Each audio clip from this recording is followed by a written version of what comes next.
Bien, gracias, paz y misericordia sea con todos ustedes, amados hermanos y amadas hermanas en Cristo Jesús. Mi nombre es Fernando y es un placer estar con ustedes una vez más en este estudio que hemos abierto, ¿no? En un estudio precioso, maravilloso, que nos está edificando, nos está sorprendiendo.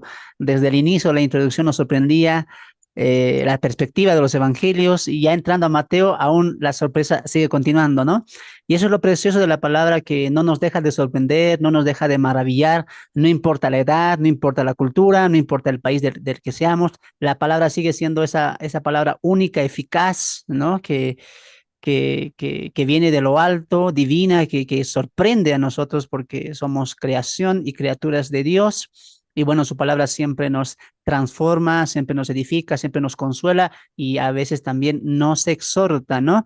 Y más allá de todo eso, estamos ampliando nuestro conocimiento en cuanto a la teología bíblica, en cuanto a Dios, en cuanto a entender los evangelios muy predicados, evangelios muy citados, evangelios muy enseñados. ¿Quién no conoce los cuatro evangelios? ¿Quién no ha leído los cuatro evangelios?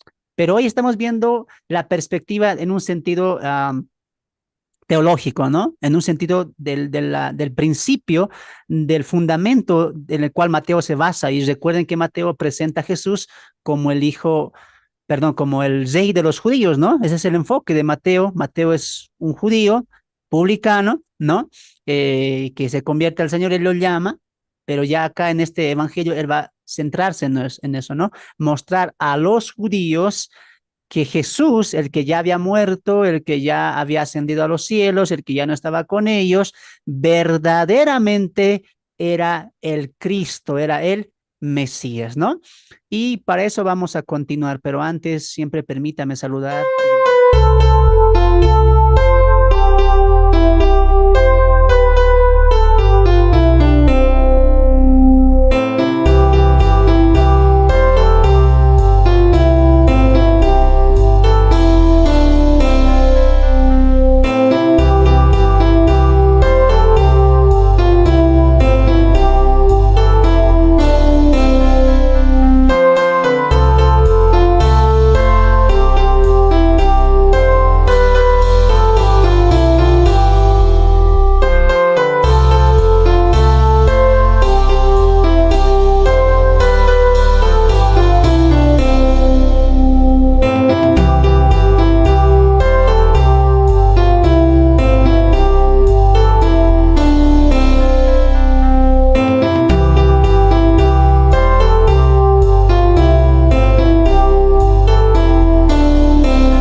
Bien, gracias, paz y misericordia sea con todos ustedes, amados hermanos y amadas hermanas en Cristo Jesús. Mi nombre es Fernando y es un placer estar con ustedes una vez más en este estudio que hemos abierto, ¿no? En un estudio precioso, maravilloso, que nos está edificando, nos está sorprendiendo.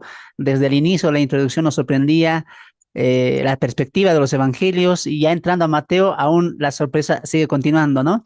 Y eso es lo precioso de la palabra, que no nos deja de sorprender, no nos deja de maravillar. No importa la edad, no importa la cultura, no importa el país del que seamos, la palabra sigue siendo esa palabra única, eficaz, ¿no? Que viene de lo alto, divina, que sorprende a nosotros porque somos creación y criaturas de Dios.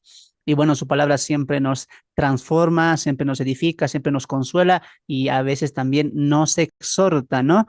Y más allá de todo eso, estamos ampliando nuestro conocimiento en cuanto a la teología bíblica, en cuanto a Dios, en cuanto a entender los evangelios muy predicados, evangelios muy citados, evangelios muy enseñados. ¿Quién no conoce los cuatro evangelios? ¿Quién no ha leído los cuatro evangelios?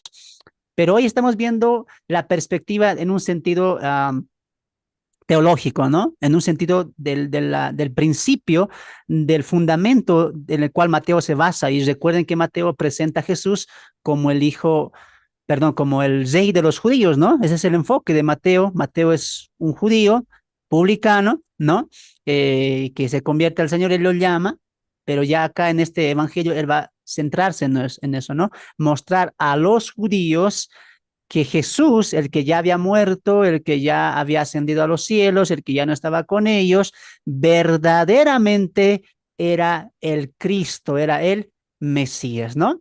Y para eso vamos a continuar, pero antes siempre permítame saludar. Yo amo y estimo mucho a mis hermanos que se sacan tiempo, hacen ese sacrificio, ¿no? De distintos países. Déjenme saludarlos a mi hermano Abraham, mi hermano Ariel, a mi hermano Antonio, Bernaldita, Elizabeth, Héctor, Hermelinda, Hernán, Homero, mi hermana Jessica, mi hermana Irma, Leopoldo, Magalí, María, Marta, May, Melanie, mi hermano Miguel, bienvenido hermano, mi hermana Patti también, Reida Chávez, Rina, Rodolfo, Rosario, Tati Pastén también ahí conectados. Gracias, estamos como 27 conectados y la gente sigue llegando, ¿no? Bendiciones. Y a ustedes también que están mirando por Facebook, por YouTube, les animo a que puedan compartir estas enseñanzas si les están siendo de mucha edificación para que más pueblo de Dios se pueda conectar, aprender, pueda ver los videos y juntos podamos ir creciendo a la perfección y a través de la perfección poder llegar a un obrar que Dios quiere para con todos nosotros, ¿no? Recuerden que nuestra tarea es seguir creciendo en cuanto a la doctrina, en cuanto al evangelio, en cuanto a nuestra vida cristiana también, para que no seamos como niños, dice Pablo, ¿no? En Efesios 4, llevados por doquier viento de dolores. Recuerden lo que Pablo dice, que la palabra es viva, eficaz, ¿no? En Hebreos 4:12 y Pablo complementa en el 3:16 de Timoteo. Toda la escritura es inspirada por Dios, útil para enseñar, para corregir, para redarguir, para instruir al hombre en justicia, a fin de que sea perfecto para toda buena obra. Entonces, la palabra siempre tiene que ser el eje, el centro de la vida de un creyente, y más cuando estamos estudiando. Avanzamos. Perdón. Estructura, panorama y síntesis de los evangelios sinópticos, esta vez el evangelio según Mateo, cuál va a ser su enfoque, presentar a Jesús como el rey. Muy bien. Entonces, amados hermanos, habíamos visto un poco de su inicio ministerial la semana pasada, ¿no? La clase pasada, tras el encarcelamiento de su heraldo y su regreso a Galilea, después de los 40 días de ayuno, Jesús es tentado por el enemigo, pero por un breve tiempo, ¿no? Después de ese momento comienza el ministerio de Jesús, siendo el ministerio central. Subraya eso, el ministerio central o la prioridad para Jesús era la predicación del mensaje de su Padre. Y vimos algo importante en Mateo, ¿no? El mensaje del Evangelio del Reino. Y tú entiendes eso, porque muchas veces citamos Mateo cuando vemos que Jesús predicaba el Evangelio. Claro que Jesús predicaba el Evangelio, pero recuerda que Evangelio simplemente significa las buenas nuevas o buenas noticias. Entonces, a lo largo de la historia humana, a lo largo de la historia en el cual Dios está trazando su plan, ha habido distintos evangelios, ¿no? Recuerde que evangelio simplemente significa buenas nuevas. Entonces, antes de Jesús, ¿había evangelio? Claro. El autor de los Hebreos en el capítulo 4 diría que se predicó a ellos la buena nueva, el evangelio, ¿no? En Génesis ya vemos un evangelio, ¿no? En Apocalipsis vamos a ver otro evangelio, ¿no? Entonces, siempre hay evangelios. Alguien dirá, hermano, entonces, ¿cuántos evangelios hay? En cuanto al mensaje, a la buena noticia, hay distintos mensajes, distintos evangelios según la dispensación o la época en la cual se esté dando. Antes de Jesús había buenas nuevas, claro. Con Jesús, Jesús sigue predicando buenas nuevas. Después que Jesús muere y asciende al cielo, otro evangelio. Me dejo entender, pero algo usted tiene que entender. Aunque veamos evangelios o buenas nuevas, buenas noticias a lo largo del contexto bíblico, recuerde que todo evangelio va a llevar a la fe en Cristo. Del Antiguo y del Nuevo Testamento, todos van a apuntar a Jesús el Cristo. Entonces, en Mateo o en el tiempo que Jesús está vivo, ¿qué evangelio se está predicando? El evangelio del reino. Por eso usted no tiene que confundir eso. Hoy la iglesia predica el evangelio de la gracia, que es un mensaje bueno, una buena noticia, amén, gloria a Dios, pero es un distinto mensaje en cuanto al mensaje del reino. La iglesia no predica el mensaje del reino, la iglesia predica el evangelio de la gracia, perdón de pecados en la muerte, en la sangre de Cristo Jesús, derramada en la cruz del Calvario. Muy bien, nunca olvide esos dos trasfondos en cuanto al evangelio. Entonces, claro, notar que Jesús se centraba en su vida, ¿no? En su primera venida, ahí en Jerusalén, en Canaán, en Palestina, se centraba en qué? En predicar. ¿Y qué predicaba Jesús? El evangelio del reino. Arrepentidos porque el reino de los cielos se ha acercado. Este va a ser el enfoque principal del ministerio de Jesús, cumpliendo así la profecía del futuro profeta que iba a venir, ¿no? Que ya Moisés cita en Deuteronomio 18. El mensaje al cual Jesús se va a entrar es específicamente, mira, y lo que te dije, el evangelio del reino. Esto por el contexto judío y la no omisión de que aún estaban bajo el antiguo pacto. ¿Recuerda lo que enseñé? Mateo, Lucas, a Juan y Marcos, ¿a qué pacto pertenecen? ¿Recuerdas eso? Al antiguo pacto, ¿no ves? Nunca olvides eso. Son parte del Antiguo Testamento por teología, pero por inspiración, hablando canónicamente, son parte del Nuevo Testamento. Es importante que nunca olvides eso. ¿Qué más veíamos? La predicación del rey, ¿no? Las bienaventuranzas, veíamos un poco de las enseñanzas sociales, ¿no? Veíamos que las bienaventuranzas son los estatutos o las normas que se van a aplicar en el milenio como lo conocemos nosotros ahora, pero recuerda que en esta época no sabía nada de segunda venida, ellos no contemplaban la iglesia, ellos no contemplaban los 7 años de tribulación, etcétera. Recuerda que ellos esperaban el reino al Mesías y ser cabeza de nación y las promesas que estaban hechas en el Antiguo Testamento. Cuando Jesús viene, se iba a instalar el reino, pero tenían que primeramente arrepentirse de su condición espiritual y su condición en acción, en obrar, ¿no es cierto? Entonces Jesús a sus discípulos ya les anuncia las condiciones, las características o el comportamiento o los mandamientos de la gente en el milenio. Obviamente esto de las bienaventuranzas no se cumplió porque recuerda que ya lo han rechazado. Entonces, las bienaventuranzas como estatuto, como ordenanzas y vida en el milenio, perdón, en el reino, han quedado postergados hasta el inicio del milenio. En eso veíamos enseñanzas sociales, ¿no? Las enseñanzas sociales como la ira, adulterio, el divorcio son desprendidas de las bienaventuranzas, ¿no? ¿Qué más veíamos ahí? ¿Se acuerdan? Enseñanzas espirituales, también veíamos las últimas, el inciso de aflicciones y pruebas, ¿no? Muy bien, aquí habíamos finalizado. Y con esto acabábamos o finalizamos la división número 2. Recuerde que Mateo hemos estructurado en 6 divisiones. Haga usted un cuadrito ahí en su cuaderno, en su Biblia, téngalo ahí un tarjetín. Nunca olvide eso, ¿no? Ahí, no sé, plastifique, lo haga lo bonito, hermano. Esto que estás aprendiendo es un tesoro que tú no tienes que desperdiciar. Apunta todo lo que puedas y grábatelo, incluso hasta afiches, tarjetines para que tú no puedas olvidarlo. Muy bien. Cuidado que seas como el hermano Fernando, ¿no? Hace 5 años, donde sea escribía, ¿no? Cualquier cuaderno agarraba el hermano Fernando, o sea, yo, ¿no? Escribía en el cuaderno, no sé, de colegio, después del trabajo, no, usted no haga eso, ¿no? Usted, un cuaderno especial para Mateo, un cuaderno especial para Panorama, un cuaderno especial para la serie de los jueves, sea ordenado. Y eso le va a ayudar mucho, se lo digo, hermanos, porque yo sufrí mucho, incluso sigo sufriendo, ¿no? Porque escribía donde sea, ¿no? Era un poco desordenado, pero ya con el tiempo aprendí a ser ordenado también, porque eso es parte de la disciplina. Muy bien. Ahora sí, entramos a esto, amados hermanos. División o estructura número 3. División o estructura número 3. Prodigios y autoridad del rey. Prodigios y autoridad del rey. Capítulo 8 al capítulo 9 es el tema, o son los capítulos que vamos a abordar el día de hoy. Muy bien, comenzamos. Introducción. Jesús había iniciado su ministerio predicando el evangelio del reino con mucha autoridad y sanando toda enfermedad y toda dolencia en el pueblo. Lo hizo por Galilea, Decápolis, Jerusalén, Judea e incluso llegó hasta el otro lado del Jordán, ¿no? En Mateo capítulo 4, 24 al 25 nos va a hablar un poco de eso, pero mira cómo acaba el verso 28, 29 del capítulo 7, donde habíamos abordado la estructura pasada. Escucha, capítulo 7, 28 al 29.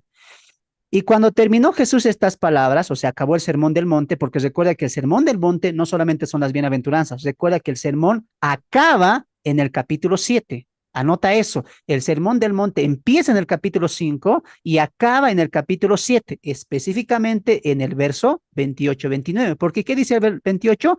Y cuando terminó Jesús estas palabras, entonces Jesús no ha acabado. Jesús no dice las bienaventuranzas, las 9, y se va a otro lado, empieza a hablar del ayuno, se va a otro lado, empieza a hablar del divorcio. No, por eso recuerda que las bienaventuranzas están dentro del contexto del reino. Muy bien. ¿Cuándo acaba Jesús de hablar? En el capítulo 7, verso 28, ¿no? Acabó de hablar estas palabras a la gente y la gente se admiraba de su doctrina, porque les enseñaba como quien tiene, subraya eso, como quien tiene autoridad. O sea, que ya Jesús arranca su ministerio, empieza a hacer algunos prodigios, pero hasta este punto lo que la gente más le admira es su doctrina, es decir, su enseñanza, su manera de enseñar, ¿no? Y lo ven como un hombre que no duda, que está muy seguro de lo que está enseñando. Y eso es lo que asombra a la gente, ¿no? Y de ahí para adelante vemos que Jesús empezó ya el ministerio de la predicación, también con los prodigios y las maravillas que va a hacer a través de milagros, ¿no? El ministerio de Jesús se centró en estas dos acciones. ¿Subraya eso? El ministerio de Jesús se centró en estas dos acciones, hacer y enseñar. Vamos a leer ahí Hechos 1:1, a ver quién está con camaritas, me van a ayudar el día de hoy. Creo que hoy vamos a ver un poco más de texto, ¿ya? Vamos a pedir ahí a mi hermana, ¿dónde está mi hermano Héctor? Ahí también, después mi hermana Bernandita, ¿ya? Hermano Héctor, alista Hechos 1:1, ¿ya? Hechos 1:1. Repito, el ministerio de Jesús se centró en estas dos acciones, demostraciones, que la gente podía ver, podía palpar, podía observar, hacer y enseñar. Leeremos, ¿les parece? Leeremos Hechos capítulo 1, verso 1. ¿Lo tienes, hermano Héctor? Si lo tienes, puedes leerlo. Hechos 1:1. Sí, dice Adelante. así, en el primer tratado, oh Teófilo, hablé acerca de todas las cosas que Jesús comenzó a hacer y a enseñar. ¿Qué dice? Comenzó a hacer y a enseñar. Y a No sé por qué. enseñar. ¿No ve? Subraya eso en su Biblia, en Hechos 1:1. ¿Qué dice el autor Lucas? El mismo que escribe el Evangelio de Lucas.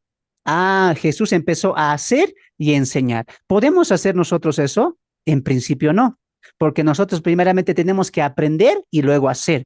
Jesús no, a Jesús Mm. nadie le enseñó. Jesús, ven a pasar un curso con tal fariseo. No, Jesús no necesitaba ser enseñado. ¿Por qué? Porque Él es el verbo, es la palabra. Él vino a enseñar y vino a demostrar. Entonces Jesús se enfocó en estas dos cosas, hacer y enseñar. Y lo vimos ya al principio, ¿no? Hacer las señales, hacer los prodigios, hacer lo que ya estaba constituido ya desde Isaías, que tenía que ser Cristo, el Mesías, etcétera. Pero a la misma vez, van a cerrar sus microfonitos, hermanos. Si lo prenden, apáguenlo, ¿ya? También a predicar, ¿no? A predicar el evangelio, ¿no? A predicar el evangelio que él estaba trayendo y a la misma vez traer nuevas enseñanzas, ¿no? Es decir, Jesús no solamente va a revelar más cosas, sino que él va a interpretar también el Antiguo Testamento. Por eso Jesús va a ser clave en cuanto a la administración de la enseñanza de Dios. Entonces, nosotros no podemos hacer eso, ¿no? Solo Jesús tiene la autoridad de enseñar y de interpretar y conocerlo todo. Nadie puede tener eso, ¿no? Nadie vino directamente para enseñar. Todos fuimos enseñados. Jesús, no. Y menos nosotros que podemos hacer las obras de Jesús, ¿no? Lo vamos a ver más adelante. Estas acciones de Jesús son determinadas en las siguientes tres características, ¿no? O sea, lo que Jesús hizo y también su manera de predicar o su doctrina, como lo van a decir también muchos, va a tener este denominativo, ¿no? Estas características, ¿no? Tanto sus señales, tanto sus milagros, van a ser prodigios, van a ser señales y van a ser cosas maravillosas. Esto al público, esto a la gente, porque recuerde que tanto enseñar y hacer son cosas que el pueblo puede ver y escuchar. Entonces, cuando uno ve algo que Jesús está haciendo, lo vamos a ver más adelante, y dice, esto es un prodigio, es decir, es algo sobrenatural, escapa de la lógica, como la resurrección, ¿no? O cuando va a hacer señales Más adelante también lo va a hacer y dice, estas son señales que tenía que hacer el profeta o el Cristo o el Mesías. Por eso mucha gente va a creer y mucha gente como que va a querer inclinarse a lo que Jesús está anunciando, porque sabían también que ya estaba predicho que el Mesías iba a hacer señales. Jesús las hace, ¿no? También sus obras son conocidas como maravillosas, ¿no? Prodigios, señales, maravillas. Estas tres características definen lo sobrenatural de ellos, causando un conflicto entre lo razonable y lo lógico. Es cierto, pues, ¿no?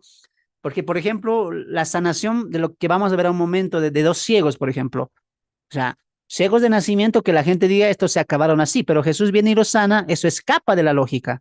Entonces, las señales a través de los milagros que Jesús hace, o sea, no son razonables. Un hombre no lo puede entender, no lo asimila. Y lo que van a hacer los fariseos, por no asimilarlo, es rechazarlo. Interesante eso, ¿no? Corroborando lo que diría más tarde Pedro, ¿no? En Hechos capítulo 2, verso 22 al 36, mientras mi hermana Verdandita busca ese texto, ¿ya? 2:22 nada más. 2:22. Y esto es interesante, ¿por qué? Dice, Porque lo que él hizo, lo que Jesús hizo, estas señales, estos prodigios, estas cosas maravillosas, ostentosas, era una confirmación de que él era el Cristo. Por eso te digo que muchos han creído, por eso dice, hasta estas alturas vimos que ya mucha gente le seguía, no solamente por su doctrina, sino porque también lo que había hecho más versos atrás, ¿no? Había hecho algunas señales también Jesús, por ejemplo, sanando, ¿no? En la casa de lo que hizo con Juan el Bautista también, ¿no? Lo que hizo con el sermón y Marcos nos refleja un poco más de algunos milagros que él hizo antes de que él diera las bienaventuranzas o en conjunto a eso. Entonces, lo que Jesús va a hacer ahora y lo que vino a hacer de manera, lo decimos así un poco, no tan ostentosos, no tan amplios milagros, lo que vamos a ver ahora, pero ya era una confirmación de quién era él. El profeta Isaías diría que el Mesías iba a hacer señales, iba a hacer cosas ostentosas, que la gente iba a creer en todo eso, ¿no? Y Moisés hablando del profeta diría que él iba a guiar al pueblo, porque él iba a ser la voz de Dios. Tenían que obedecerlo como a Dios, ¿no? Y el que no le obedece tenía que ser arraigado del pueblo. Entonces, ya vemos una autoridad desde el Antiguo Testamento dadas a este Cristo, Cristo quien sería el Jesús que ya había nacido. Entonces, por ejemplo, cuando Pedro va a hablar en su predicación, él va a decir que Dios, el Padre, lo ha confirmado. Leeremos el texto, Hechos capítulo 2, verso 22. Adelante, hermano. varones israelitas, oíd estas palabras. Jesús Nazareno, varón aprobado por Dios entre vosotros, con las maravillas, prodigios y señales que Dios hizo entre vosotros por medio de él, como vosotros mismos sabéis. Muy bien. Pedro está afirmando lo que el material nos está diciendo. Estas señales eran para confirmar que Jesús realmente era el Cristo. ¿Quién hizo estas señales? Dios, porque Dios dijo, el Mesías que vendrá hará estas señales. El Mesías vino y hizo las señales. Entonces Dios está confirmando, ratificando, endosando que Jesús sí era su hijo, sí era el Mesías. Ya lo había dicho en el bautismo, ¿no? Este es mi hijo amado, en él tengo complacencia. Entonces ya vemos que Dios desde el bautismo está ratificando el ministerio de Jesús como el Cristo, como el Mesías. Entonces, mira, y lo interesante porque este Jesús que dice, mira cómo lo dice Pedro, a Jesús Nazareno, y mira cómo Pedro utiliza el nombre de Jesús, del Hijo de Dios, Jesús, su nombre humano, Jesús el Nazareno, que ustedes pensaban que era un simple hombre, un pecador, que nada bueno salía de Nazaret, etcétera. Él dice que fue aprobado, respaldado por su Padre. Y mira el verso 36. Mira cómo le va a colocar Pedro a Jesús el 36. Sepa pues ciertísimamente toda la casa de Israel. Y otra vez Pedro utiliza el nombre humano del Hijo de Dios. Que a este Jesús, a quien vosotros crucificasteis, ahí está, Dios le ha hecho, ese Señor es Kyrios, la persona más importante. Pero mira lo que dice, y Cristo, ese es el Mesías. Pedro está confirmando que lo que Dios hizo, ¿y cómo Dios lo confirmó? El 22 lo dice, ¿no? A través de maravillas. Y mira, ahí está donde sacamos. No sé si lo notaste. Nuevamente el 22. Estate listo para resaltar. Mira, varones israelitas, estas palabras, oíd estas palabras. Jesús Nazareno, varón aprobado por Dios entre vosotros. Ahí está. ¿Cómo lo aprobó Dios? Con tres cosas. Subraya eso. Con maravillas, uno, prodigios y señales, lo que te dije acá, prodigios, señales y maravillas, solo que el mío está en otro orden, ¿no? Pedro ya lo da en otro orden, al revés, ¿no? Pero ahí dice, ¿cómo aprobó Dios? Con maravillas, prodigios y señales que Dios hizo entre vosotros. Interesante ese término, que Dios hizo entre vosotros. Entonces, Dios el Padre confirmaba con cada señal, con cada milagro, con cada predicación, incluso con cada acto ostentoso, que realmente ya Él había enviado la promesa. Ahora, hermano, entonces, ¿por qué lo rechazan? Si ellos sabían que había señales, se ha dicho, si Jesús ha hecho las señales, si Jesús estaba trayendo una verdadera doctrina, ¿por qué, hermano? Recuerda que Israel endureció su corazón viendo la verdad. Lo va a decir Pablo en Romanos 11, ¿no? Entonces, no es tanto que él no cumplió, en realidad él lo cumplió todo. Lo que pasa es que Israel endureció su corazón. Por eso Juan, ¿qué diría? Y esta es la condenación que vino a vosotros, que ustedes han amado más las tinieblas que la luz. Entonces, ahí se ve el rechazo abierto a la verdad. Interesante eso, ¿no? Y nuevamente, ¿qué vemos ahí? El endurecimiento por parte de Dios, ¿no? Dios les muestra la verdad, ellos han rechazado. Muy bien, y más adelante vamos a ver la blasfemia del Espíritu Santo también. Muy bien. La autoridad de Jesús no solamente será confirmada sobre las enfermedades, la creación o sobre el pecado, pues también quedará demostrado la autoridad superior sobre el diablo Satanás. Y esto es algo muy importante, porque recuerda que estamos siguiendo la ilación del reino, ¿no? Y en el reino ya estaba como que prescrito que también iba a haber una victoria al enemigo. Muy bien, iba a haber una victoria al enemigo. Enemigo que todavía no se está comprendiendo bien en el Antiguo Testamento. Entonces, cuando tú lees el Antiguo Testamento, no sé si tú has notado, por eso muchos judíos dicen, pero aquí no vemos Satanás, aquí no vemos enemigo, enemigo, Satanás es un invento del cristiano, etcétera, ¿no? Pero recuerda usted que el Nuevo Testamento va a aclarar ciertas verdades en cuanto al pueblo y en cuanto a la condición del ser humano.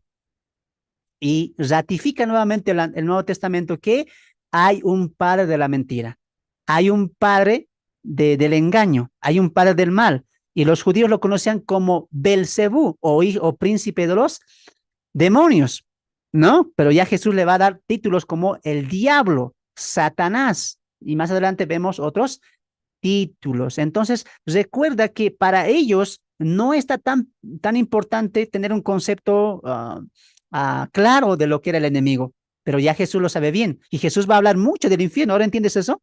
¿Por qué Jesús habla tanto del infierno? Se irán al infierno, el crujir de dientes, preparado para Satanás y sus ángeles, porque Jesús va a aclarar esta verdad del enemigo.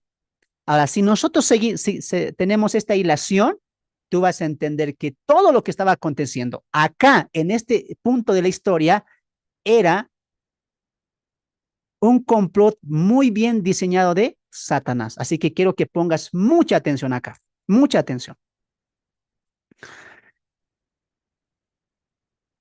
En el momento de los evangelios o cuando Jesús pisa tierra, ¿por qué él viene justamente en ese momento?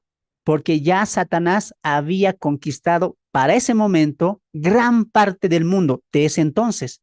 Satanás había dominado por mucho tiempo y esto quiero que atiendas muy bien, porque cuando vemos Mateo, generalmente vemos los milagros, las sanidades, demonios, pero no te preguntas cómo empezó todo eso. ¿Y por qué ahora no vemos demonios, tantas enfermedades? ¿Por qué no vemos ese tipo de males que había en este entonces? Porque recuerda que en este entonces ya Satanás ha instituido un buen gobierno. Por eso le tienta a Jesús, mira, estos gobiernos que a mí me han sido dados, ya Satanás ya había instaurado su reino que lo conocemos ya por el Nuevo Testamento como mundo. Muy bien, entonces quiero que entiendas esto.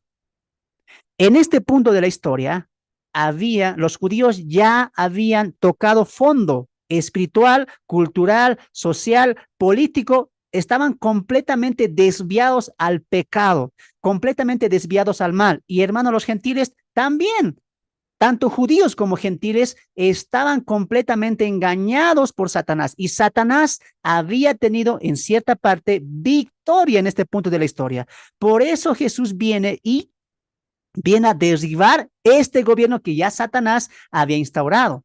¿Y acaso tú nunca te has preguntado, hermano, por qué había tantos demonios? Demonios por aquí, demonios por allá, demonios por este lado. Había tanto demonio. ¿Por qué? Porque Satanás ya había instaurado su reino. Tú tienes que entender eso. Abre tu Biblia en Gálatas.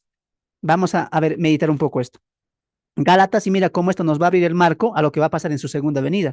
Gálatas capítulo 4. Pablo va a hablar del tiempo. Gálatas capítulo 4. Gálatas capítulo 4. Gálatas capítulo 4, verso 4. Gálatas capítulo 4, verso 4. Gálatas capítulo 4, verso 4. Y quiero que escuches esta parte. Pero cuando vino el cumplimiento del tiempo, Dios envió a su Hijo, nacido de mujer y nacido bajo la ley. Entonces, ¿qué tiempo es este? Porque Pablo claramente dice que hay un tiempo específico que Dios mandó a su Hijo. Y obviamente no está hablando de fecha ni hora. Recuerda que Dios no se maneja por el tiempo cronos, sino por el tiempo kairos. Entonces, en la mente de Dios, como lo hemos visto ya en Mateo, ya a este punto de la historia, Satanás estaba teniendo el dominio. Ya había hecho caer a todos, gentiles y judíos, ya habían caído en la perversión de la adoración o la caída bajo el pecado. Por eso Jesús, ¿qué les dice?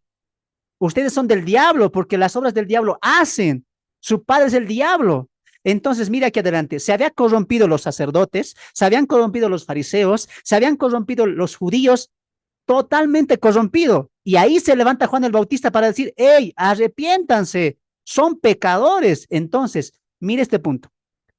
En este punto de la historia, ¿por qué Dios manda? Eso es el momento, es ahora. Hijo mío, ve y nace. ¿Por qué? Porque ya Satanás había tomado el control. Ya Satanás estaba imperando su reino. Y el poder más grande que utiliza Satanás en este entonces, ¿cuál fue? ¿Alguien me dice del Zoom? ¿Cuál fue el poder más grande que Satanás utilizó ahora, en este tiempo, para poder subyugar a todos? ¿Quién dice? Es un temor. El miedo a la muerte. Muerte. Exacto. Satanás tenía el control de la muerte. Jesús viene y le arrebata ese poder. Ahorita vamos a entrar en eso. Entonces, quiero que entiendas lo siguiente. Antes de que Jesús venga, el tiempo preparado, ¿cuál era? El tiempo prefijado o el cumplimiento de los tiempos. Ya no había una decadencia espiritual completamente perversa. Tanto judíos como gentiles estaban completamente condenados. No había gente buena. Todos se habían pervertido. Había mucha corrupción espiritual. Jesús nace en ese entonces para predicar arrepentimiento. Entonces, esto nos abre el cuadro a la segunda venida, pues. En la segunda venida, algo similar va a pasar. El mundo ya no va a creer, lo dice Pablo en Tesalonicenses. Antes de que venga, vendrá la apostasía, dice, y se va a manifestar el hijo de perdición. Ahora entiendes cómo Dios está actuando. Dios actúa en ese plan. Jesús viene en un tiempo que el mundo necesitaba salvación, estaba completamente perdidos, judíos incluso, viene y se levanta y empieza a predicar arrepentimiento. Y en la segunda venida, el mundo volverá a la apostasía, renegando de Dios, ir contra Dios y empezará Dios su juicio y la segunda venida volverá. Entonces Dios no se maneja en tiempos, en fechas, Dios se maneja en el comportamiento de la historia de Israel, no, el comportamiento de la humanidad.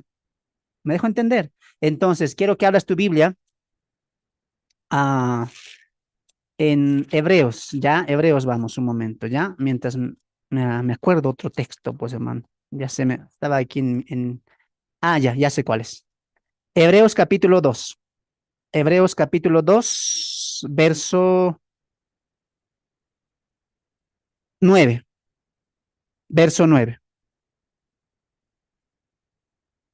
Vamos a leer desde el 8, 2:8. todo lo sujetaste bajo sus pies, por, porque en cuanto le sujetó todas las cosas, nada dejó que no sea sujeto a él. Pero todavía no vemos que todas las cosas le estén sujetas. Pero vemos a aquel que fue hecho un poco menor que los ángeles, a Jesús, coronado de gloria y de honra a causa del padecimiento de la muerte, para que por la gracia de Dios gustase la muerte por todos. Y esta muerte es lo que Satanás tenía en su mano. Era el poder más grande. Vamos a pasar al 14, 2:14. Así que, por cuanto los hijos participaron de carne y sangre, él también participó de lo mismo, para destruir por medio de la muerte al quien tenía, subraya eso, al quien tenía el imperio de la muerte. Te lo dije. Te lo dije. Y este punto es importante que tú entiendas. El imperio de la muerte, este es el diablo. Aquí pon atención. Antes de que Jesús no venga, no se encarne, no muera en la cruz, etcétera, ¿quién dominaba este mundo? ¿Quién tenía en su mano el poder de la muerte? Y la gente, la humanidad, ¿a qué le tiene miedo? A la muerte. Hoy los cristianos no. ¿Por qué? Porque Jesús ha vencido a la muerte. Tenemos esperanza de resurrección. Hemos vencido a la muerte por la muerte de Jesús. Y Satanás los subyugaba. Por eso tenía libremente acceso con sus demonios, con sus huestes de maldad, con sus potestades del aire, podía ejercer. Y ahora entiende esto. Según Pablo en Efesios capítulo 6, vemos que Satanás tiene millones, pero millones de seguidores, millones de demonios, gobernadores, que son los que están gobernando países, como vemos en Daniel, cuando el príncipe de Persia, que es un demonio, pelea con el arcángel Gabriel o Miguel, si no me equivoco. Entonces ya vemos que Satanás en este punto de la historia ha gobernado el mundo. Lo ha sometido, lo tiene en control. Ahora entiendes, Satanás no está mintiendo cuando le dice a Jesús, mira estos gobiernos, están bajo mi poder, están bajo mi mando. Si te postras, yo te los doy, le dice. ¿Está mintiendo Satanás? No está mintiendo. Sí tenía el control ya, él ya había instaurado bien su plan.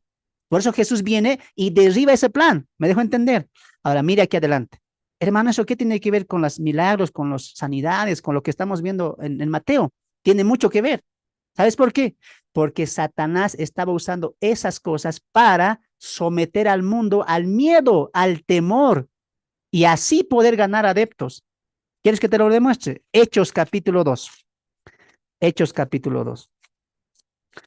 Entonces, veamos el trasfondo de los milagros, de los endemoniados, ese tipo de cosas. Ya Satanás tenía conquistado al mundo. Hechos capítulo 2. Hechos capítulo 2. Y de una manera, Jesús vino a derribar todo eso, ¿no? Hechos capítulo 2. Hechos capítulo 2. 3 creo que es. A ver, 3. O es el 4, pero dice, ya me perdí ya. Hechos.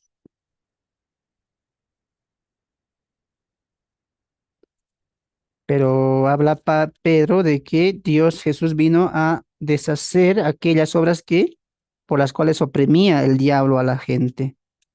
Déjeme un momento, yo lo busco. Mm, mm, mm.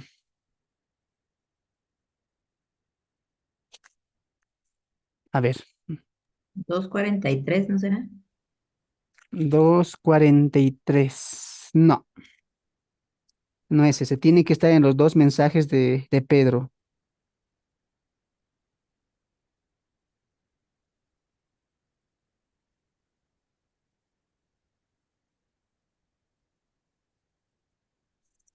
A ver.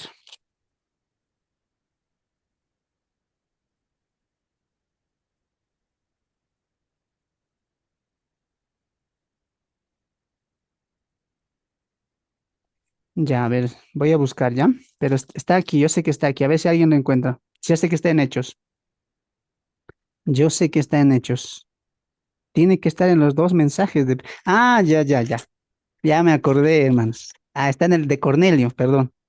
10. Con razón, pues, hermano. Estaba yo pensando en los dos mensajes, pero no, me olvidé de los gentiles. Vamos al capítulo 10, ahí está. Capítulo 10, verso 38. 10:38.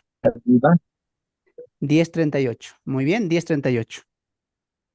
Y ahora escuche, mira. Vamos a leer desde el 37.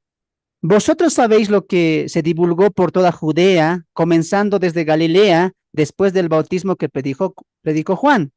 Cómo Dios ungió con el Espíritu Santo y con poder a Jesús de Nazaret, y cómo éste anduvo, ahí están los milagros, escuche, y cómo éste anduvo haciendo bienes y sanando a todos, subraya eso, los oprimidos por el diablo, porque Dios estaba. Entonces, recuerda que lo que Jesús también va a hacer es libertar a los cautivos. ¿Cautivos por quién? Por Satanás. Entonces, en esta época, recuerda ya, Satanás ya había conquistado el mundo, ya estaba sentadísimo, como el trono, como el supremo del mundo entero. Ahí Dios envía a Jesús para derribar y derrocar el trono de Satanás. ¿Me dejo entender? Espero que estén entendiendo. Ya Satanás ya había instaurado un buen punto. Entonces tú tienes que verlo así, la venida de Jesús. Por eso Pablo dice, ¿no? Y muchos se confunden. ¿A qué venida se refiere? ¿A qué tiempo? Cumplido el tiempo, dice. ¿Qué tiempo es ese? ¿Qué fecha? ¿Qué año? No se refiere a fecha. Recuerda que Dios está actuando según lo que la creación hace, ¿no? El comportamiento. Lo vemos eso en Génesis 6. ¿En qué punto, en qué momento Dios rehace la tierra con el diluvio? ¿En una fecha? No. En el comportamiento del ser humano. Si el ser humano no acepta, Dios ha enviado el diluvio. Entonces Dios mira el comportamiento del ser humano. Lo mismo pasó en la primera venida. Ya la gente no creía, judíos completamente corruptos, nacionalistas, egoístas, orgullosos, vanidosos, apartados de Dios, y envía al Cristo, porque ya Satanás había tomado el control. Es importante que entiendas eso. Muy bien. Por eso Jesús vino a derribar el imperio de Satanás. Hermano, tú tienes que entender algo. Satanás constantemente va a estar atacando a Jesús. Y este tipo de personas que van a aparecer como el endemoniado, como algunas escenas donde Jesús va a contrarrestar contra los fariseos, va a discutir, le van a querer tentar, etcétera, es el diablo. Pero hermano, ¿acaso en Mateo 4 no dice ya se fue el diablo? No, recuerda que en Mateo 4 es un encuentro cara a cara con Lucifer, Jesús. Pero ya Satanás constantemente va a estar atacando a Jesús para probarle. Abre tu Biblia en Lucas, a ver. Lucas capítulo 4. Quiero que entendamos este tema, hermanos, porque no se centra mucho en esto, ¿no? Que el enemigo mucho ha actuado en ese tiempo. Muchísimo. Por eso Jesús va a decir a veces, ¿no? No tengo muchas cosas que decirlo, pero viene el príncipe de este mundo y él no tiene parte en mí. Entonces Jesús sí sabe que él está actuando. Lucas capítulo 4. Lucas capítulo 4. Y mira lo que pasa, lo que Lucas narra en cuanto a la tentación de Jesús. Lucas capítulo 4. Y mira lo que dice el texto. Capítulo 4, verso 12. Respondiendo Jesús le dijo, dicho está, no tentarás al Señor tu Dios. Y cuando el diablo hubo acabado toda tentación, se apartó de él por un tiempo. Es decir, que no es el único momento en el cual Satanás va a tentar a Jesús. Grave es eso. Satanás va a estar constantemente lanzando sus dardos a Jesús para que él caiga. Por eso, Hebreos que dice, él fue tentado en todo, pero sin pecado. Entonces, él sí fue muy atacado por el enemigo, pero él nunca cayó. Recuerda muy bien eso. Todo lo que está pasando ahora es porque Satanás va a lanzar todo contra Jesús, pero Jesús va a vencer. Muy bien, es importante que entienda eso. Y eso se conecta, ¿no? Con la segunda venida. Es igual, va a ser lo mismo, hermanos. Dios va a ver la apostasía del mundo entero y va a empezar los 7 años de tribulación, ¿no? Cuando la gente ya no va a escuchar ningún mensaje, va a estar completamente rechazando a Dios, su mensaje, ¿no? Muy bien, avanzamos. Entonces entramos al inciso A, una vez entendido esto, ¿no? No solamente hay que ver que Él tiene autoridad, y lo interesante va a ser esto, pues, que Jesús va a demostrar su autoridad incluso por encima de Satanás, y lo vamos a ver más adelante. Pero recuerda eso, la autoridad de Jesús no solamente se ve en las enfermedades, en la creación, etcétera, sino incluso sobre el mismo Dios, entre comillas, del mundo, en ese entonces que ya estaba gobernando, el diablo. que sus demonios andaban de aquí para allá libremente, hermanos, libremente. Recuerda y Jesús hizo muchos milagros. Juan lo va a decir, hizo muchas cosas Jesús. O sea, hubo en ese tiempo, hermanos, cantidad de endemoniados. ¿Por qué? Porque ya Satanás había tomado el control y Dios envía a Jesús. Inciso A, su autoridad sobre la enfermedad. En la sanación del leproso, en la sanación del leproso, es una escena de humillación y misericordia entre Jesús y el leproso, ¿no?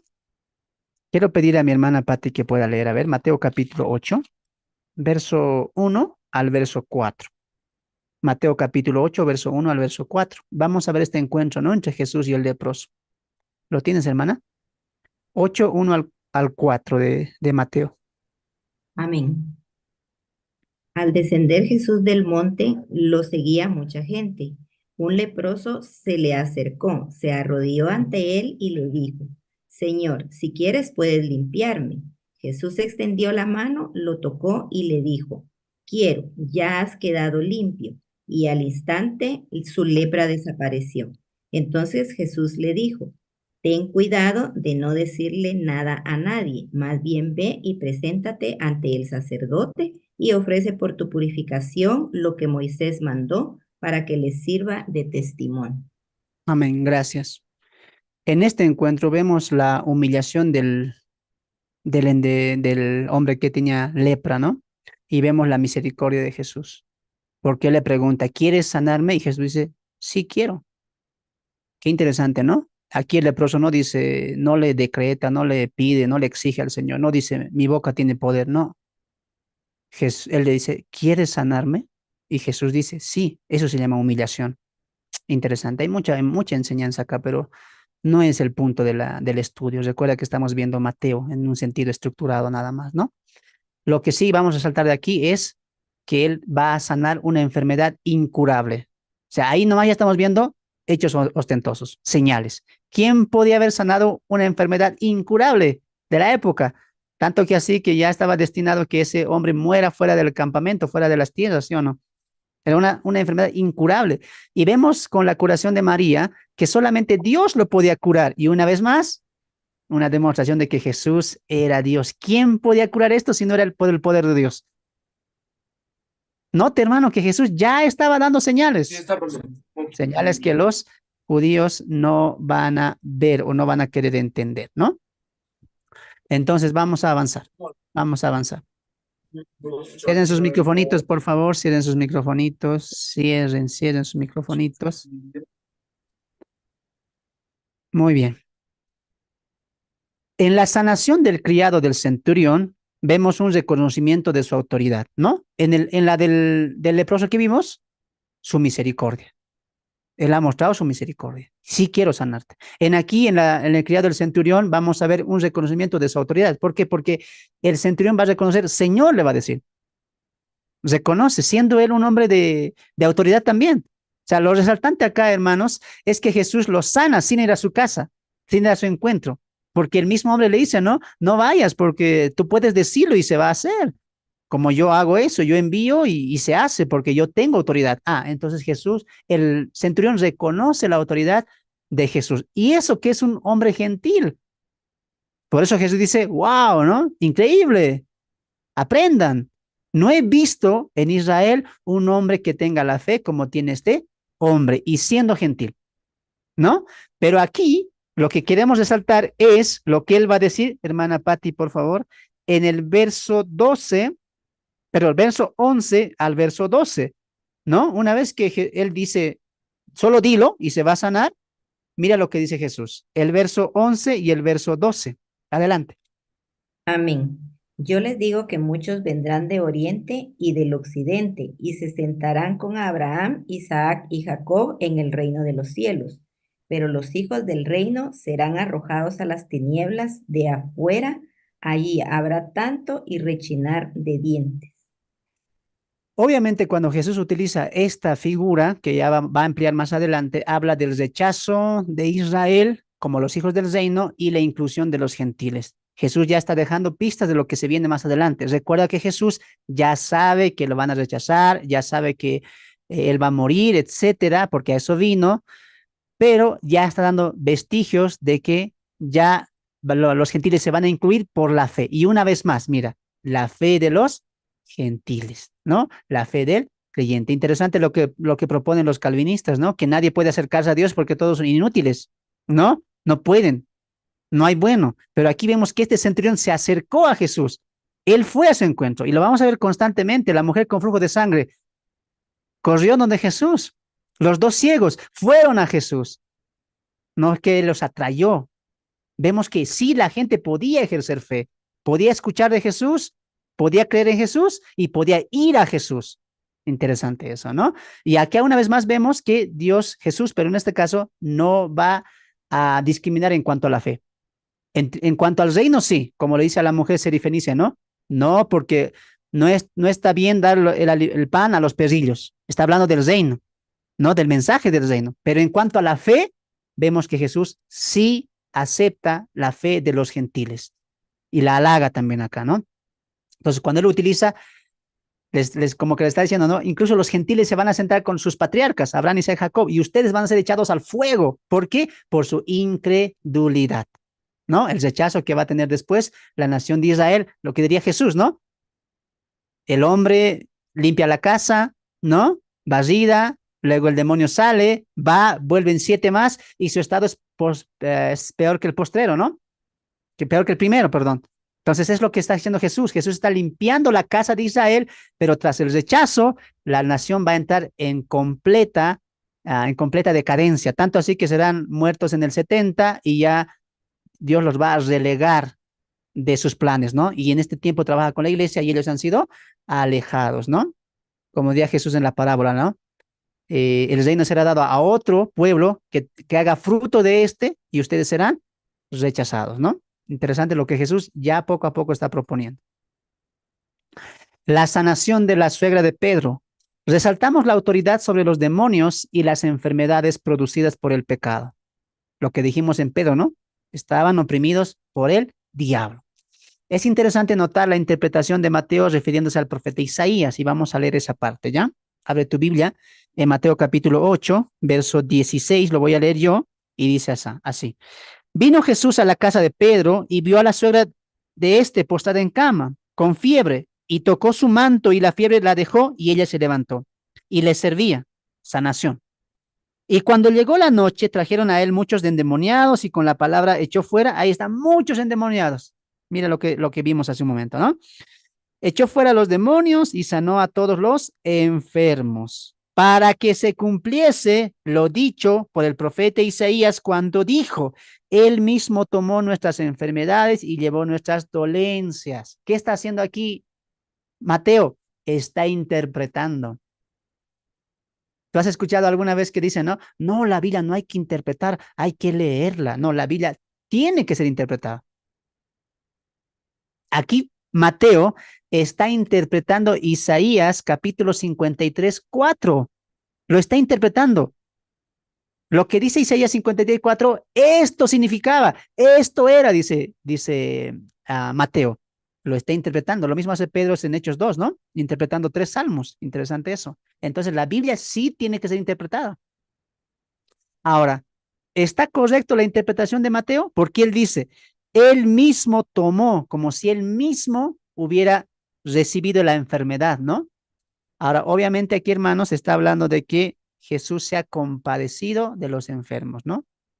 Mateo sí está aplicando bien, porque él dice, para que se cumpliese lo dicho por el profeta, cuando dijo, él mismo tomó nuestras enfermedades y llevó nuestras dolencias. No significa que había un endemoniado y Jesús, su endemoniado lo pasa a Jesús, ¿no? Había alguien paralítico y Jesús pasa esa parálisis a él. No, no es como que él se mete a esa enfermedad, tampoco, ¿no? Simplemente es que él, cuando dice él tomó nuestras enfermedades, significa que se compadeció, ¿no? También que vio la enfermedad y se compadeció. O sea, él se sintió como ese enfermo. Él se puso en el lugar del enfermo y por eso lo sanó. Él se puso en el lugar del endemoniado, ¿no? porque estaba sufriendo, porque estaba siendo maltratado por esos entes que tenía en su interior, por los ciegos de nacimiento. Dios se compadeció, Jesús se compadeció y se puso en el lugar de ellos y les sanó. Se llama eso compadecerse, tener empatía significa eso, ¿no? Ahí te puedes anotar Mateo capítulo 9, 56 y Mateo 14, 14, donde cuando Jesús va a hacer milagros, él va a decir, se compadeció, me compadecí. Eso significa, él tomó nuestras enfermedades. Repito, Mateo 36, perdón, 9:36 y Mateo 14, 14. Repito, Mateo 9:36 y Mateo 14, 14, ¿no? Él sí se puso en el lugar del enfermo, cumpliendo así el segundo mandamiento, ¿no? Amarás a tu prójimo como a ti mismo. Por eso él tenía empatía. El tomar la enfermedad no significa cargarse la enfermedad, sino sanarlo porque él veía la opresión, la aflicción que tenían los enfermos, los paralíticos, etcétera, etcétera. La escena final del capítulo 8, versos 18 al 22, nos muestra lo que para Jesús es principal y las excusas del hombre que hace de lo secundario primordial, como también las motivaciones incorrectas de seguirle, como en el caso del escriba. Voy a leer, los hermanos, voy a leer y mira lo que pasa en el capítulo 8, verso 18 al 21. Hasta aquí hemos visto 3 milagros, ¿no? Jesús tiene autoridad, sana a alguien que tiene una enfermedad incurable, un leproso, tiene autoridad. Jesús sana sin ir a ese lugar, sin verlo, sin tocarlo, nada. Y le dice, como tú has dicho, por tu fe, a esta hora tu siervo, tu criado, está sano. ¡Wow! Autoridad sobre la enfermedad.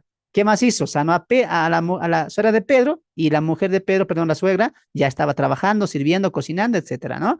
Tiene autoridad sobre la enfermedad y sobre los demonios. En el capítulo 8, verso 18, vemos lo siguiente. Viéndose Jesús rodeado de mucha gente, mandó pasar al otro lado. Y vino un escriba y le dijo, Maestro, te seguiré a donde quiera que vayas. Jesús le dijo, las zorras tienen guarida y las aves del cielo nidos, mas el Hijo del Hombre no tiene dónde recostar su cabeza. Otro de sus discípulos le dijo, Señor, permíteme que vaya primero y entierre a mi padre. Jesús le dijo, sígueme, deja que los muertos entierren a sus muertos. Entonces, en la parte del escriba, hermanos, dice algo cierto. Vemos que es sincero. Nadie niega eso. Le dice, Maestro, te seguiré donde quiera que vayas. Ah, muy bien. De estar seguro, estás seguro. Y Jesús dice, está bien, estás seguro. Entonces, hermano, ¿cuál es el problema? Su motivación. Ese es el problema, nota eso, ¿no? ¿Cuál era el problema del escriba? Estaba seguro, quería seguir a Jesús, pero sus motivaciones eran incorrectas. No tenía buenas motivaciones. Él quería seguir a Jesús para tener un provecho propio, como las masas que le seguían, ¿no? Una motivación personal para él, pero no lo seguía por las condiciones correctas, ¿no? Que era aprender del maestro para después vivir como el maestro. Y él dice, ah, ¿sí? ¿Tan seguro te veo? Ah, muy bien, yo también te voy a decir algo seguro. No vamos a tener ni casa, ni yo lo tengo. No vinimos aquí a ser servidos, sino a servir. Y recuerda que los escribas eran hombres muy importantes, ¿no? De la talla de los fariseos, que aunque los fariseos salen de los escribas también, más adelante, pero en la introducción veíamos eso, ¿no? Entonces, el escriba estaba yendo solamente por ganar adeptos, ¿no? Ganar gente, aprender más para que la gente le conozca a él, ¿no? Como escriba, como eran los fariseos. Ese corazón tenía el escriba. Estaba él, te voy a seguir donde quiera que vayas, porque enseñas bien y quiero aprender. Después yo voy a hacer lo mismo. Tu motivación es incorrecta. ¿Cuántos hoy en día están así, no? Motivaciones incorrectas para seguir a Jesús. La motivación correcta, ¿cuál es? Aunque tú no me des nada, yo te voy a servir, porque el más importante no soy yo, eres tú. Esa es la motivación correcta para el servicio y para ser un buen discípulo. Otra de las escenas, otro discípulo se acerca. Señor, está bien lo que dijiste al escriba, yo también te quiero seguir, ya que cruzaste al otro lado.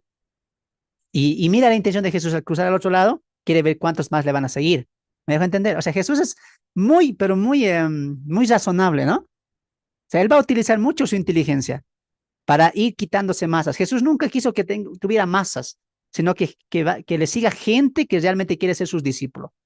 Entonces, al cruzar al otro lado, mucha gente se iba alejando, dejando, yo ya no cruzo al otro lado, ¿no? Jesús, quédate, no, yo voy al otro lado. Entonces, va a ir costando seguir a Jesús. Entonces, viene el escriba, sabemos lo que pasó, y viene este discípulo, ¿no? Señor, permíteme que vaya primero, antes de que ir contigo, voy y entierre a mi padre, ¿no? Jesús le dice, sígueme, deja que los muertos entierren a sus muertos. Entonces Jesús está colocando en primacía el reino, está colocando en primacía el mensaje y a él, ¿no? Ya el discípulo está dando excusas, entonces tampoco era un hombre digno de ser un discípulo. ¿Por qué? Porque Jesús más adelante, ¿qué va a decir? Cualquiera que toma el arado y lo suelta, no es digno de ser mis discípulos. El que quiere ser mi discípulo, tome el arado y siga, y siga, y siga, no lo suelte. Pero este discípulo ya encontró excusas. Oh, Jesús, no iría hasta allá.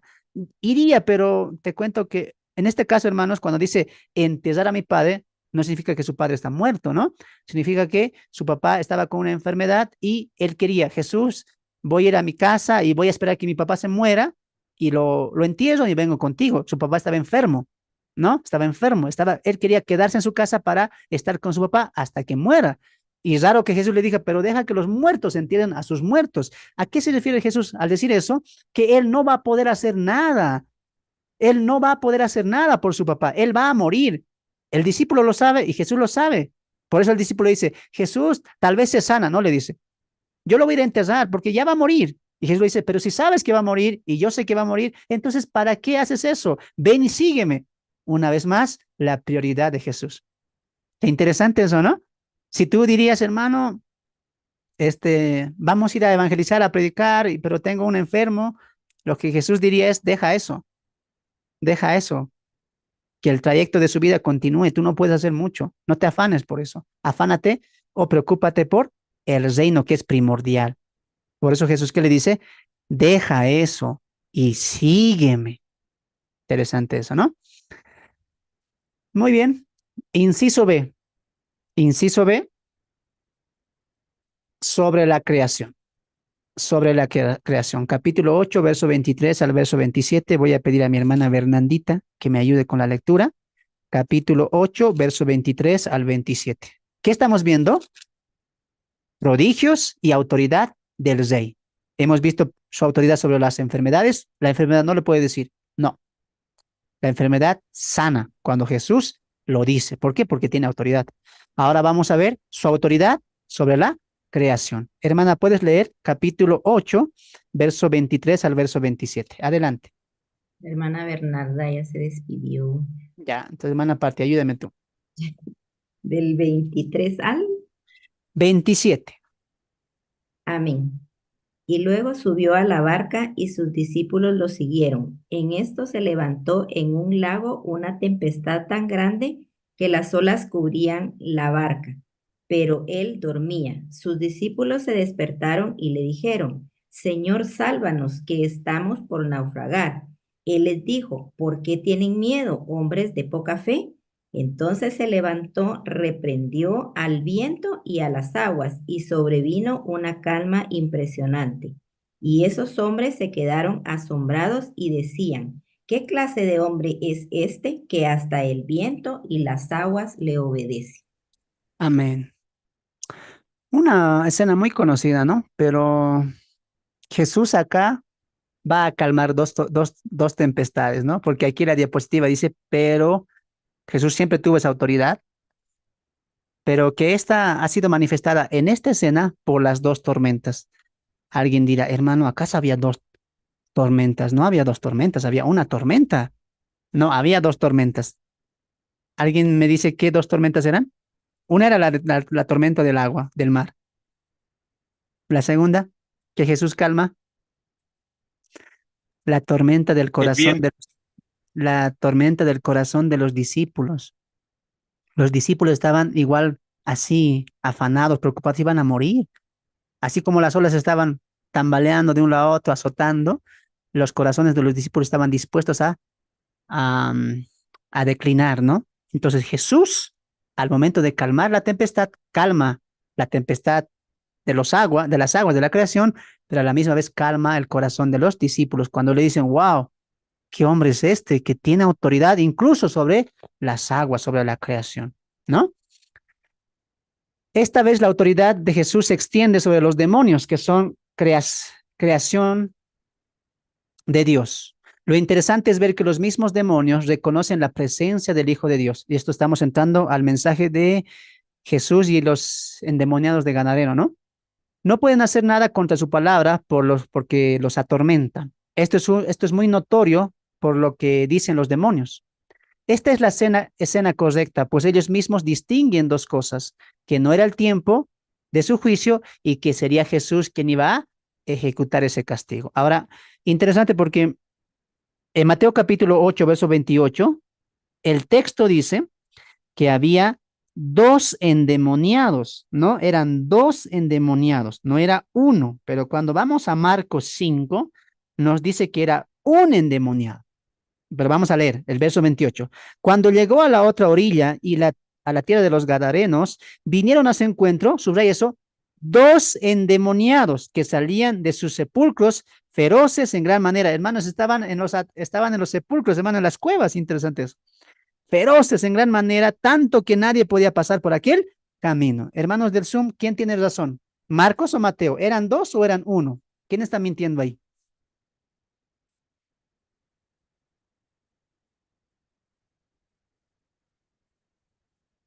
Utilicen el complemento que utilizamos. ¿Eran dos o eran uno? Marcos dice que era uno, al cual Jesús libera, pero Mateo dice que eran dos.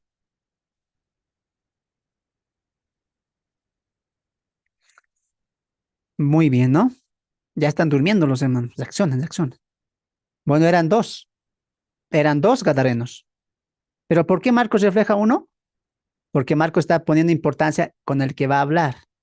Pero en realidad eran dos endemoniados. Endemoniados en Gadara, ¿no? Eran dos endemoniados.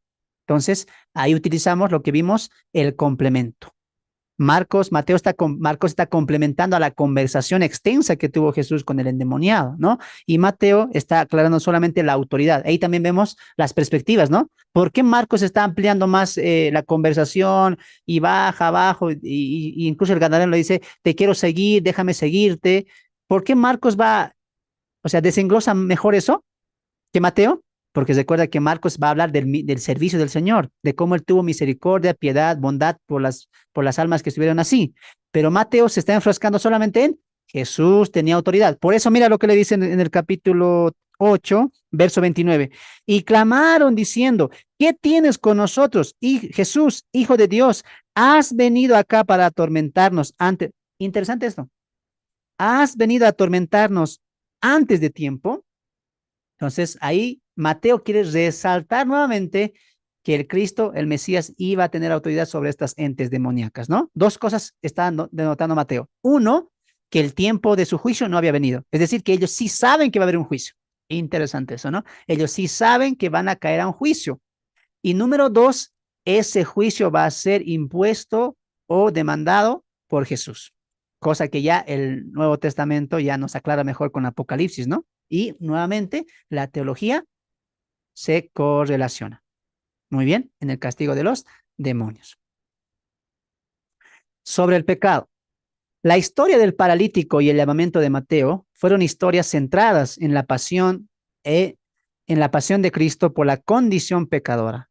Y lo que esto causa, que es sufrimiento, desdicha, infidelidad, Jesús demuestra una vez más su autoridad para rescatar y librar al hombre de su pecado y limpiarlo de todo mal. En el inciso B, ¿qué vimos? Jesús tiene autoridad sobre los demonios, que también son creación de Dios, y también sobre la creación como las olas, etc. Jesús tiene autoridad, incluso sobre los demonios. Y vamos a ver que él tiene autoridad sobre el pecado, es decir, para perdonar pecados. Abre tu Biblia en Mateo capítulo 8, capítulo 9 ya, y vemos la historia del paralítico, ¿no? Que Marcos va a desglosar mejor, y tú sabes por qué ya, ¿no? Por el enfoque que tiene Marcos en cuanto al servicio de Jesús. Y dice Mateo 9, que entró ese hombre, era paralítico. Jesús lo ve y le dice, ten ánimo, hijo, tus pecados han sido perdonados. Pero ahí, ¿quiénes estaban también sentadotes? Fariseos, ¿no? Estaban sentados ahí los fariseos que han visto todo esto y se empiezan a murmurar, ¿no? Empiezan a murmurar contra Jesús, eran escribas y le dicen, ¿quién es este que puede perdonar pecados? Solamente Dios puede perdonar pecados.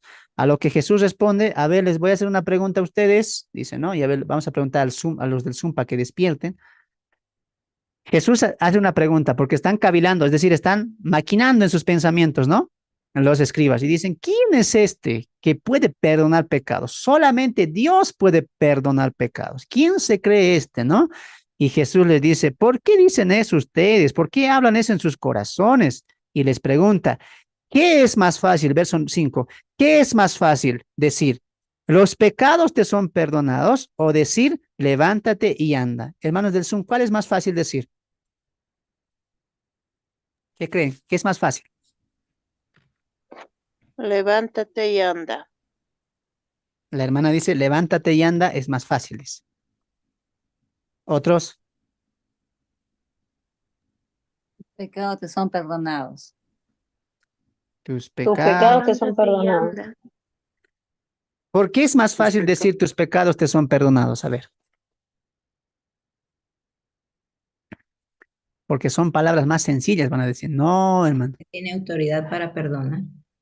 Se llama así. No, porque Jesús aquí está aplicando que algo que ellos no están viendo, pues. ¿Qué es más fácil? ¿De decir tus pecados te son perdonados o decir levántate y anda? Obviamente lo primero, lo más sencillo, lo más fácil es decir tus Y es pecados para te son perdonados. ¿Por para qué? que levántate y anda. Ajá, porque si Jesús iba a decir tus pecados, perdón, levántate y anda, tenía que pasar. Por eso Jesús les pregunta, a ver, ¿qué es más fácil? ¿Decir tus pecados son perdonados? Y los fariseos dirían, claro, porque es fácil decir, porque que los pecados sean perdonados, ¿se puede ver? No, pues, no se puede ver. Si han sido o no han sido perdonados, está en el interior, en el alma de esa persona, Dios lo sabe. Entonces, más difícil que es, toma tu lecho, levántate y anda. Eso es más difícil. ¿Por qué? Porque tenía que pasar.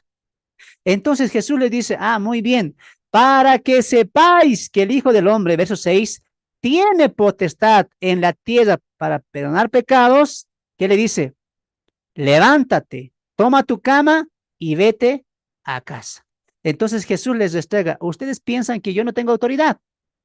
Ustedes piensan que soy un simple hombre. Para comprobar que sus pecados han sido perdonados, él se va a levantar. Entonces, que él se levantara de su cama, se levante y se vaya, esa es una prueba de que sus pecados han sido perdonados. Muy bien. Y Jesús cierra las bocas de los escribas, ¿no? Porque dice el texto, al ver toda la gente se maravilló y glorificó a Dios, ¿no? Por lo que se había pasado ahí. Entonces vemos eso. Vemos ahí que él tiene autoridad sobre el pecado. Él sí puede perdonar pecado. Y lo vamos a ver también en la vida de Leví, ¿no? Cuando él le invita, aquí es el autor de Mateo, ¿no? La gente no quiere comer con él, Jesús come con él, y los escribas que dicen, ¿cómo va a comer con pecadores? ¿Cómo va a comer con este tipo de gente, con publicanos? Y Jesús, ¿qué les dice? Verso 12. Al oír esto, Jesús les dijo, los sanos no tienen necesidad de médico, sino los enfermos, ¿no? Entonces Jesús, una vez más, dice, a los pecadores, a los que son enfermos espiritualmente, yo los voy a sanar, porque si hay enfermos, necesitan un médico. ¿Y quién es el médico? Jesús diría, pues yo. Entonces Jesús sí sana pecados, sí limpia del pecado, sí tiene autoridad para librar, rescatar y quitar el pecado de la vida del hombre, como lo hizo en este caso del paralítico y como lo hizo en el caso de Leví. Mateo y fue un discípulo. ¿Me dejo entender? Entonces vemos ahí que Jesús sí tiene autoridad sobre el pecado. Para finalizar, inciso D, sobre la muerte. La resurrección de la hija de Jairo fue intervenida por una mujer sufriente dice el texto ahí, de flujo de sangre, de más de 12 años, perdón, de 12 años de dolor, quien usando sus últimas fuerzas se acercó y por su condición solo tocó el manto para ser sanada. Una de las escenas más dramáticas fue esta, ¿no? Donde Jesús nuevamente mostraría lo que la fe de una persona puede hacer. Y es que activa la misericordia de Dios para restauración. Interesante esto porque Jesús siempre va a actuar en cuanto a la fe de las personas. Jesús no dice, aquí te sano aunque no tengas fe. Sí había fe.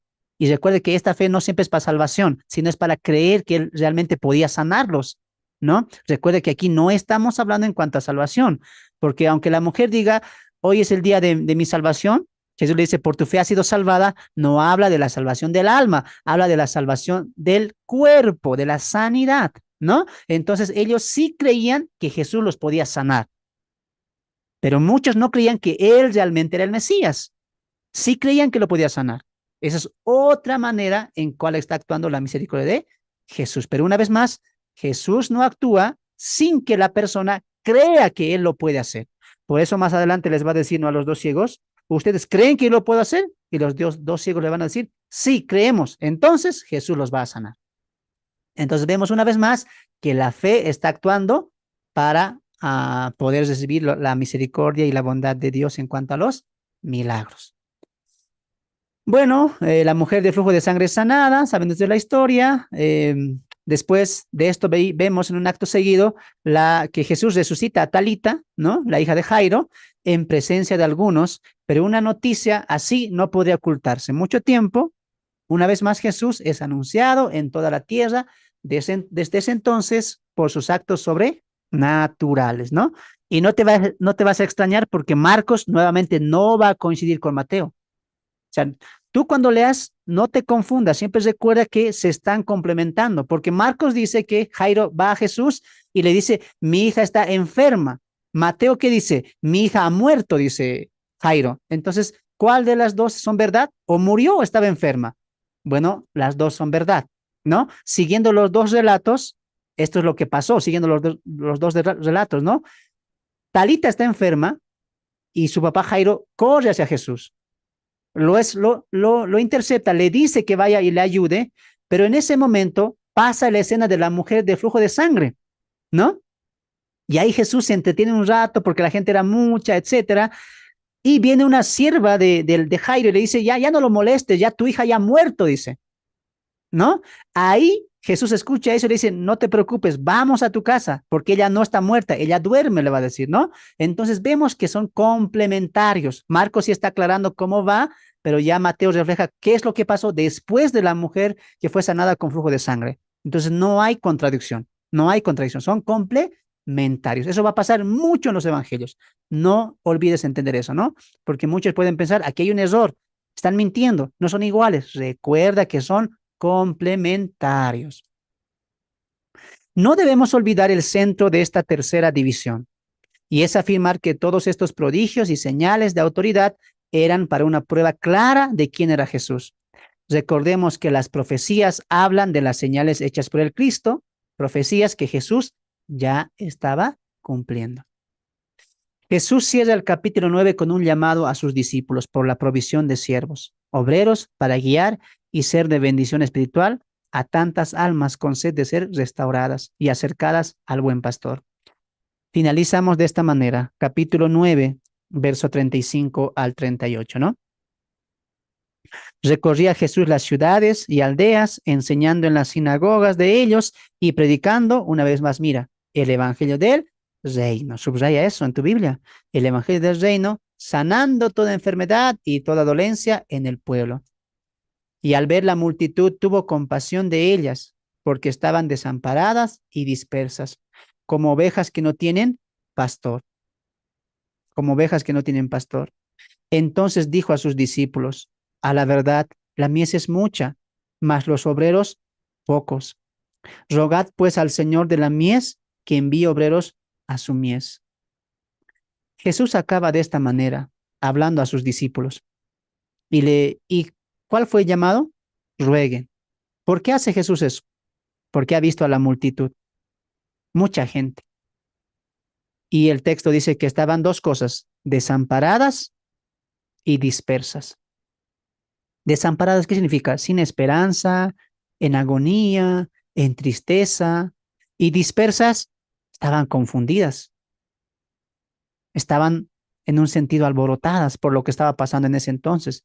¿Quiénes tenían que ser los pastores de estos hermanos judíos?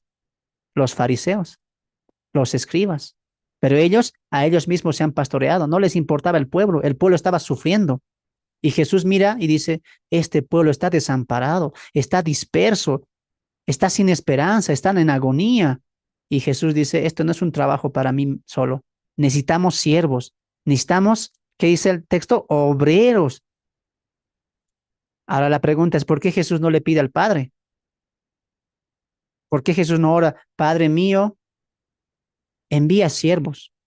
Mira, hermanos, dos cosas aquí podemos notar. Número uno, siempre Jesús va a querer que seamos muchos. No se puede uno solo.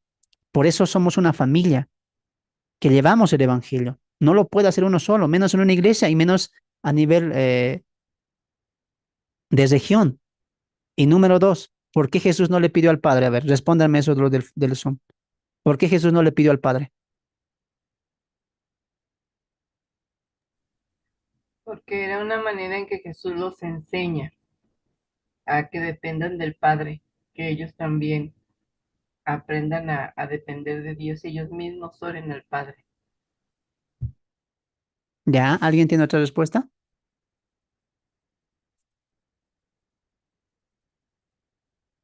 ¿Por qué Jesús no le ora al Padre? Algo que no estás entendiendo es que cuando Jesús dice Señor, no se refiere al Padre. ¿A quién se está refiriendo? A Él. Se está refiriendo a Él. Por eso Pablo ya, ¿qué va a decir? ¿Quién es el que da o levanta siervos? Es Jesús. Él es el que va a levantar siervos. Siempre lo hizo Él. Entonces Jesús está diciendo, ¿saben qué? Oren, o perdón, rueguen, clamen al Dios, al Señor de la mies, que es el buen pastor, que es Jesús. Porque ¿qué estaba faltando a este punto? No tienen pastor. ¿Y quién era el pastor? Jesús, el buen pastor. No tienen pastor. Están sin pastor estas ovejas. Y Jesús dice, yo soy el buen pastor, pero la mies es mucha. Necesitamos siervos, obreros. Rueguen al Señor para que Él pueda dar obreros. Y eso es lo que va a pasar después más adelante, en Hechos, ¿no? Y Jesús mismo va a ir constituyendo obreros, como los 70 que vamos a ver más adelante. Y después mira lo interesante, ¿sabes por qué es Jesús?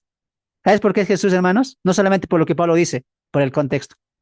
Jesús dice, interesante, rueguen al Señor para que mande más obreros, porque la mies es mucha. Capítulo 10, elección de los 12 discípulos.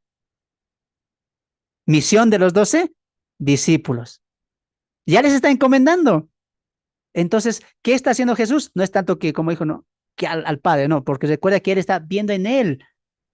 Y esta es la teología que Pablo también va a trazar en Efesios 4, que Jesús constituyó maestros, apóstoles, profetas, etcétera, para edificar al pueblo.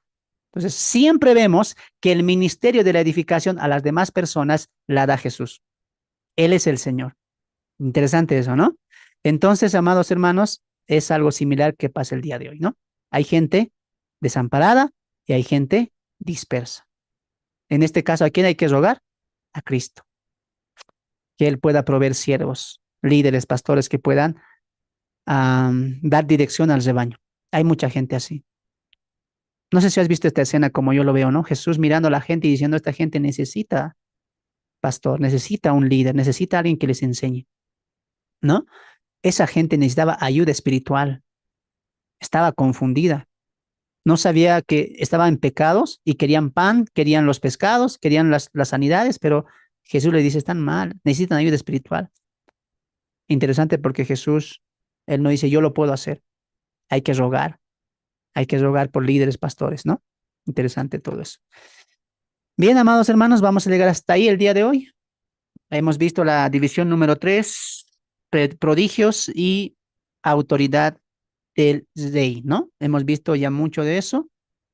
Y ya la semana pasada o la clase pasada entramos a lo que es a lo que era crucial, lo que va a ser crucial, los privilegios y rechazo al rey, donde vamos a ver la proclamación, el llamamiento, las parábolas y la justa retribución, ¿no? Esta división 4 va a ser la clave del libro de Mateo. Hasta aquí solamente hemos visto complementos de lo que ya hemos visto, ¿no? Del rey, de su reino, de la instauración, de su autoridad, ¿no? Entonces es importante que entendamos eso. Ahora, en un principio teológico para finalizar, las enfermedades, las sanaciones que Jesús hizo, siempre tuvieron un principio teológico, es decir, afirmar, confirmar la autoridad del Mesías. Ese fue el principio por el cual Dios dio, primariamente, para que los reconozcan como Él era, quién era Él. Y ya después vemos que la misericordia, la bondad, la empatía de Jesús con el pueblo, etcétera. Muy bien. Que Dios bendiga sus vidas, amados hermanos. Nos vemos. Bendiciones. Nos vemos en una siguiente clase. Bendiciones a todos los que se han sumado. Bendiciones.